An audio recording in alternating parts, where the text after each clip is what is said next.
Shalom Bapak Ibu Saudara sekalian. Hari ini kita akan merenungkan suatu kebenaran firman Tuhan dengan tema mencari sang raja yang baru lahir. Nasnya dari Alkitab Matius 2 ayat 1 sampai 2. Sesudah Yesus dilahirkan di Betlehem di tanah Yudea pada zaman Raja Herodes, datanglah orang-orang Majus dari timur ke Yerusalem dan bertanya-tanya, "Di manakah dia, raja orang Yahudi yang baru dilahirkan itu? Kami telah melihat bintangnya di timur dan kami datang untuk menyembah dia." Nats ini membuka kisah tentang kunjungan orang-orang Majus ke Yerusalem. Bethlehem adalah tempat yang secara nubuat diidentifikasi sebagai tempat kelahiran Mesias. Kita bisa lihat dari Matius 2 ayat 6 yang dikutip dari Mika 5 ayat 1. Raja Herodes yang disebut di sini adalah penguasa Yudea yang ditunjuk Roma. Dikenal karena kekejamannya. Ia merasa terancam oleh berita kelahiran raja orang Yahudi yang baru. Orang-orang Majus bukanlah raja, tetapi kemungkinan adalah cendekiawan atau astrolog dari Persia atau Babilonia.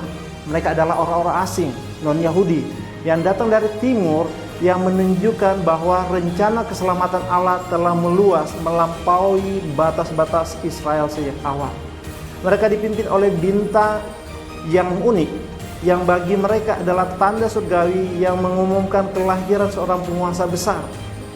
Tujuan kedatangan mereka jelas, mencari dan menyembah raja baru lahir. Kisah orang Majus ini adalah model bagi setiap orang yang mencari Kristus. Perjalanan mereka menggarisbawahi beberapa hal penting. Yang pertama, motivasi pencarian yang murni. Orang Majus tidak mencari kekuasaan atau kekayaan. Mereka mencari raja untuk menyembahnya. Mereka percaya pada petunjuk surgawi, yaitu bintang, dan rela menempuh perjalanan yang sangat jauh dan berbahaya. Ini menunjukkan adanya kerinduan yang tulus dan komitmen untuk menemukan kebenaran. Mereka menunjukkan bahwa penyembahan yang sejati harus didahului oleh pencarian yang sungguh-sungguh. Yang kedua, kesiapan menghadapi hambatan. Ketika tiba di Yerusalem, mereka langsung bertanya kepada Raja Herodes dan para pemimpin agama setempat. Ironisnya, para pemimpin agama, imam-imam kepala dan ahli-ahli Taurat tahu persis di mana Mesias akan dilahirkan. Tetapi mereka tidak pergi mencarinya. Sebaliknya, mereka malah memicu intrik politik Herodes. Orang Majus harus mengatasi hambatan politik dan kepastian agama untuk mencapai tujuan mereka. Pencarian raja tidak selalu berjalan mulus. Seringkali memerlukan ketekunan, melawan keraguan, penundaan, atau bahkan perlawanan. Yang ketiga, tujuan akhir, penyembahan dan pemberian. Setelah menemukan Yesus, tanggapan mereka adalah bersujud menyembah Dia. Matius 2 ayat 11. Mereka tidak kecewa melihat raja itu lahir dalam kesederhanaan, bukan istana. Mereka kemudian memberikan persembahan yang mahal. Emas melambang kerajaannya, kemenyan melambangkan keilahiannya, dan mur melambangkan penderitaan dan kematiannya. Penyembahan sejati selalu diikuti dengan pemberian diri dan persembahan yang terbaik dari apa yang kita miliki kepada Kristus. Implikasi bagi jemaat atau orang percaya. Kisah orang Majus mengajarkan kita bagaimana seharusnya kita sebagai orang percaya menjalani kehidupan kita di hadapan Raja Yesus Kristus. Yang pertama, apakah prioritas hidup kita? Kita diajak untuk merenungkan apa yang menjadi yang kita cari dalam hidup ini.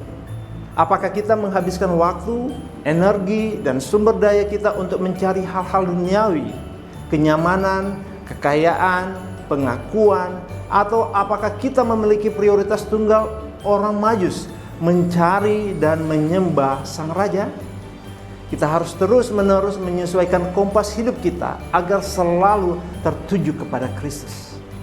Yang kedua, belajar dari petunjuk ilahi. Orang Majus mengikuti bintang. Kita memiliki firman Allah, yaitu Alkitab, dan Roh Kudus sebagai penuntun kita. Kita harus rajin mempelajari firman, karena di dalamnya kita menemukan lokasi dan identitas raja kita. Yang sampai kita seperti para pemimpin agama Yahudi, tahu di mana dia, tetapi tidak tergerak untuk mencarinya secara pribadi. Pencarian raja memerlukan ketaatan pada petunjuknya. Yang ketiga, merespons dengan penyembahan total. Akhirnya kita dipanggil untuk menyembah Sang Raja dengan sepenuh hati.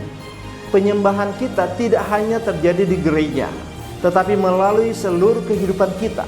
Menyembah berarti mempersembahkan emas, harta dan sumber daya kita, kemenyan, doa dan pujian kita, dan pengorbanan dan kesedihan kita untuk menderita bagi Kristus. Karena Dia telah datang sebagai Raja Penebus, tanggapan kita haruslah penyembahan total dan ketaatan yang rendah hati. Amin.